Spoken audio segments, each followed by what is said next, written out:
disengage from any possible implosion initiations. Counter initiation is the name of the game when it comes to that. But yeah, Aura still not without a mid laner and a roamer, so they might choose to pick it up right now. It will be the chip taken by Aura. They want to play the macro game as well as trying to turn around the tides. But it will be the Faramis to give them that extra sustainability when it comes to the team fight later on.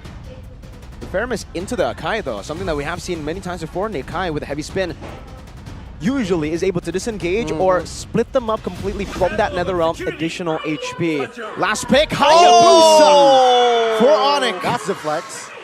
So it's a flex. Akai roam. Akai roam, and we have Arlet EXP. finally seen a Kyrie special. Last week it was the Ling, and now it is the Hayabusa. Wow. What a great assassin pick to end the drafts. You can ban out the Fanny, you can ban out the Ling, but there will still be the Hayabusa.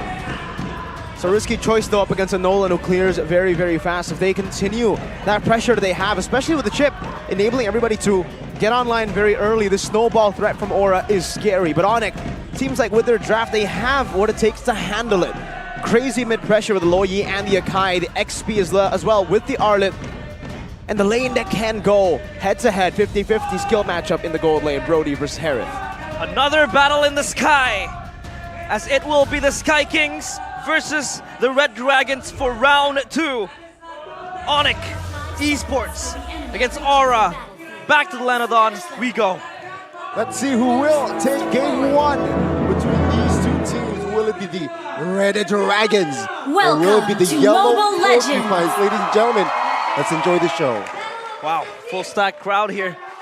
They will start their respective buffs. Of course, Nolan needs that purple buff going so that he has that energy kind of sustaining for him. Meanwhile, for Yawi, he will try to disrupt the purple buff of Onyx. He's trying to delay as much as he can, but with that mid-pressure, with Sans and Keyboy already dealing with the wave, and Keyboy actually leashing very, very well with that Akai, doesn't seem like Aura will be able to get a lot of that value from the early advantage that they would have. Gugundom, first onto the lethal. Actually, look at this. Yawi forced to use the flicker. Kyrie has the quad shadow and will deal first the blood for Onic. And meanwhile, The rupture for Kyrie, nothing too crazy, honestly. Oh, again, even without the level advantage, Kyrie still wants to go Utility type of junglers, but a fight Lutpi is in. ooh, final slots does not connect. Luckily for Yeheskiel. Now, spell check before the turtle. Only Yawi here who has not have his flicker, his spell. So let's see here. Huge advantage for Onic. Will they be able to capitalize it though? Seems like they will take their time in that first mute objective take. Yeah, and we take a look again at the win rates here for Onic. All these picks have been very, very positive for them, especially that Lo Yi. Sans has been an absolute monster, getting so much pressure in the early game. Let's see if Aura can neutralize it. Now stunned here, Gugun. Heavy spin! Kyrie! Will help Kyrie take the neutral objective. Yawi stuck, Netherrealm triggered as well. As Yawi, though, will be isolated by 4 members of Onic, and he will be taken down. The heavy spin is very, very brutal. It is very crucial to lock down the players of Onic in their tracks. But for CW, down bottom against Kabuki, he is going to kind of shove the lane forward. And for Onic, they are off to a flying start. Wow. Oh, wow. This is very, very concerning. We'll see right now with the talent prediction already. If they can continue this onslaught, they're going to go in. Oh, let's see here. Oh, Aura. Seems like they do not want to engage in business, but Sans will be there to try to deal some damage. But again, 2,000 gold already for Onic. Onic, they are fighting their way towards the mid game later on because so far they have been spiking up the offense. And I think Yawi is next on the menu. They're trying to disrupt this penalty zone. Yep, flicker penalty zone. Kyrie, oh my god. Take a look at Garando. Soaking, taking some damage. Netherrealm triggered as well. Onic, they will not commit anymore. Wow. Another skirmish down in the river. And it is not going to eat up any victim. The Onic is just looking to stabilize their lead so far. 1.4k up. And Aura is the ones being lured in towards Onyx type of traps. And Onic just have such a massive advantage at this point in the game, right? I mean, the composition is built to snowball. They have the Akai as well to technically neutralize that early game clear advantage that Gukun has. With that, Harry's been able to get such an easy road into the Retributions, and usually what we saw... Oh, wait! Oh, diversion play on towards Yaoi. Yaoi will disengage though, but Kabuki will now be the target. Shimon Forbes popped. Take a look at the backside here. Iran and Lupi trying to somehow gain more space. But Onic, they will focus now on towards the turtle. Iran looking for a play. The final slash. T-Boy soaking damage. Kyrie securing the nuke. Heavy spin on towards Gogun. Netherrealm popped as well. Onic still wants to fight. Another member falls, and that's 2 kills added for Onic. Oh, the heavy spin has been proven to be so pivotal. Kabuki 1v1! Oh, 2v1. Kabuki! Oh! Not be able to sustain the torn apart memory. An overzealous effort though from Kabuki. A final slash! Good final slash. Raw now taking the shadow kill by Kyrie. Still able to sustain it though. But Onic, it's a 6-0 kill. 3,500 gold lead already. So much action in the early parts of the game, and there's nothing Aura can really do about it. Onic are everywhere all at once, and they always have the proactivity. They're always on the proactive movements here with the diversion, and they're not stopping now. They want to get some more of that position, map pressure.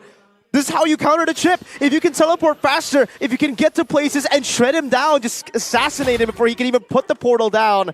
There's not much Aura can do with this map pressure, and even with the sieging control that Onic have with the Brody, it's too much. Oh, flicker heavy spin.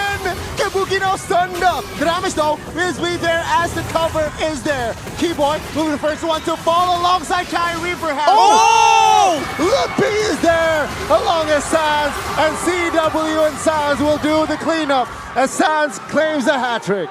The final slash connects. They back for Maybe. more. Oh, that's a wiped out.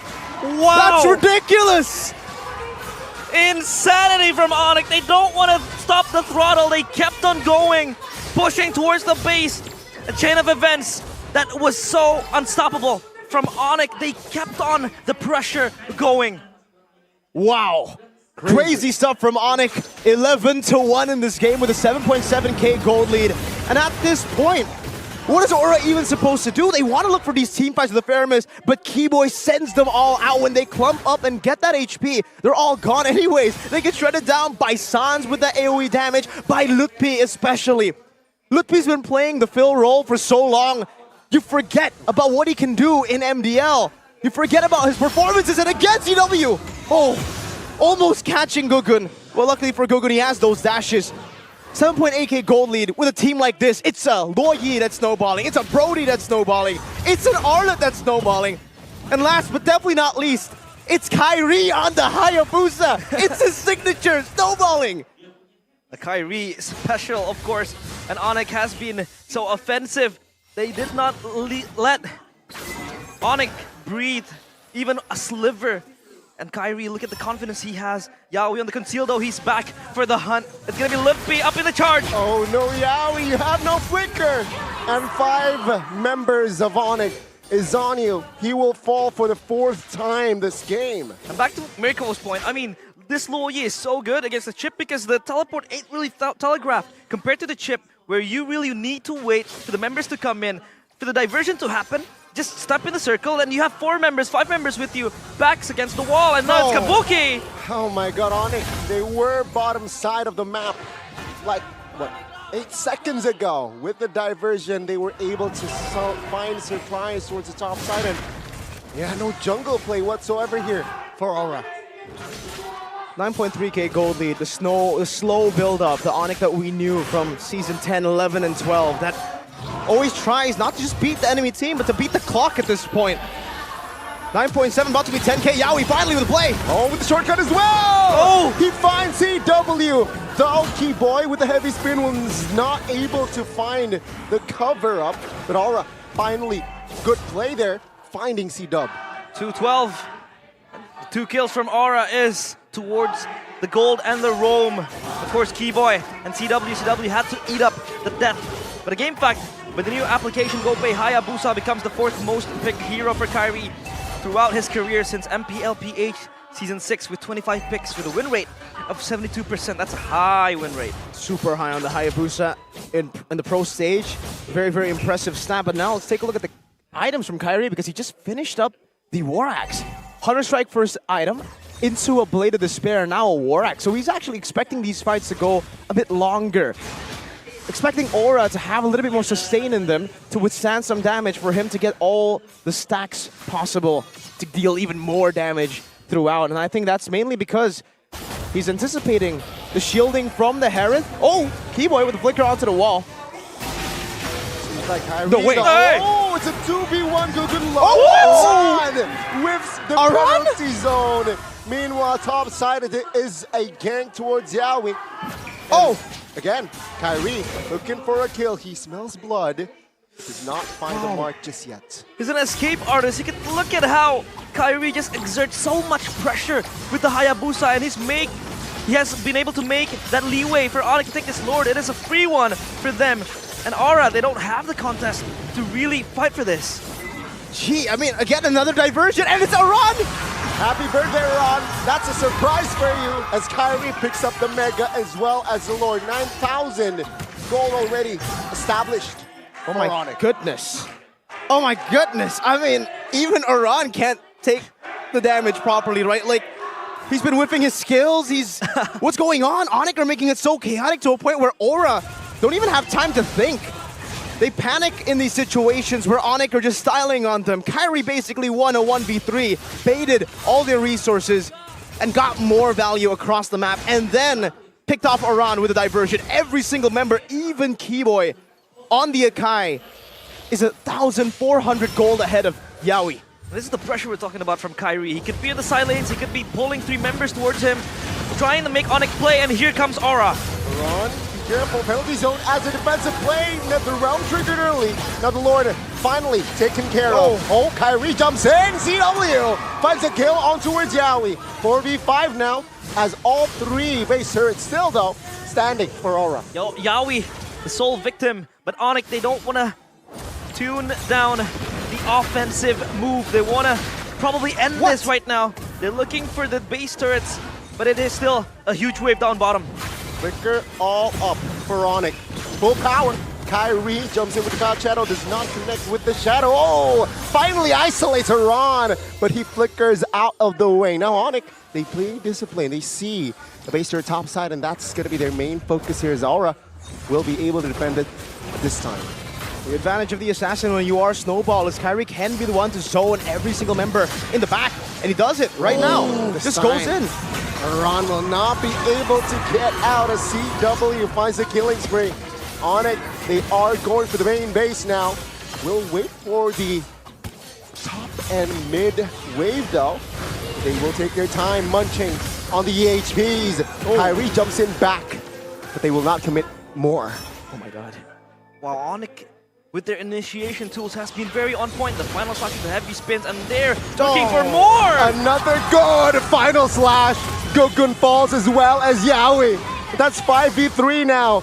Will they have firepower for a defense as CW claims the triple kill? Main base exposed, Aran left standing. They want to kill Aran first. They want to kill Aran first as Onic will surely secure game 1. Wow! 21-2! And the Sky Kings once again showing their dominance. Aura did not breathe. Aura did not get that freedom, as that freedom is all for Onic. We don't lose games, we learn. Is what we heard from Keyboy. And man, they've learned a lot. Even though they haven't taken a lot of losses in Season 13, just with a few of those losses, they have turned into a completely different team. And Aura, on the other hand, the team with the momentum, once they lost it, they can't seem to find the grasp back. for that momentum. Onic 21-2. Wow. A declaration of war to the rest of the MPL ID teams. The Sky Kings have returned, and